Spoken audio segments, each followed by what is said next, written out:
వేద మంత్రాల సాక్షిగా పెద్దల సమక్షంలో మూడు ముళ్ళ బంధంతో ఒకటైన జంటను పెద్దలు నిండు నూరేళ్లు చల్లగా ఉండాలని ఆశీర్వదిస్తారు. కానీ ఇటీవల కాలంలో పెళ్ళైన ఏడాదికే భార్యాభర్తల మధ్య వివాదాలు చిలికి గాలివానగా మారి విడాకుల వరకు వెళ్తున్నాయి. మరోవైపు అక్రమ సంబంధాలు పచ్చని కాపురాల్లో చిచ్చు పెడుతున్నాయి. వారు కోరుకున్న వారి మోజులో పడి భార్యాభర్తలు ఒకరినొకరు చంపుకునే వరకు వెళ్తున్నాడు. ప్రియుడు మోజులో పడి కట్టుకున్న భర్తను దారుణంగా హతమార్చింది ఓ భార్య. ఈ దారుణ ఘటన కామారెడ్డి జిల్లాలో చోటు చేసుకుంది. పోలీసులు తెలిపిన వివరాల ప్రకారం నెమ్లి గ్రామానికి చెందిన మైసయ్య తన భార్య రాధ, కుమార్తెతో కలిసి నివాసం ఉంటున్నాడు. వివాహం చేసుకున్న దంపతులు కొంతకాలం సంతోషంగా కాపురం చేశారు. గత కొంతకాలం నుంచి మాత్రం దంపతుల మధ్య గొడవలు మొదలయ్యాయి. బాన్సువాడలోని బ్యాండ్ మేళం యజమాని నాగరాజు దగ్గర మైసయ్య పనిచేస్తున్నాడు.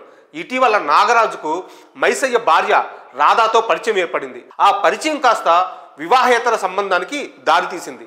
కొంతకాలం గుట్టుగా తమ వ్యవహారాన్ని కొనసాగించారు. ఈ మధ్య వీరి అక్రమ సంబంధం గురించి మైసయ్యకు తెలిసింది. ఈ క్రమంలోనే మైసయ్య భార్యను గట్టిగా మందలించాడు. తమ గుట్టు తెలిసిన భర్త అందరికీ చెబుతాడన్న భయంతో ఆయన అడ్డు తొలగించుకోవాలనుకుంది భార్య.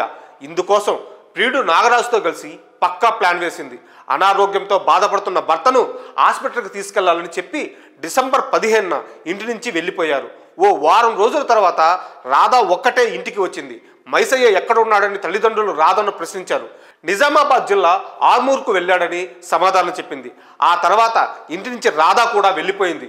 ఇదిలా ఉంటే మైసయ్య తల్లిదండ్రులకు బాన్సువాడలో రాధ కనిపించింది.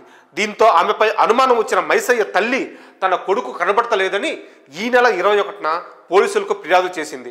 మైసయ్య మిస్సింగ్పై కేసు నమోదు చేసిన పోలీసులు రాధా, నాగరాజును అదుపులోకి తీసుకున్నారు. వీరిని తమదైన స్టైల్లో విచారించగా మైసయ్యను హత్య చేసినట్లు చెప్పారు.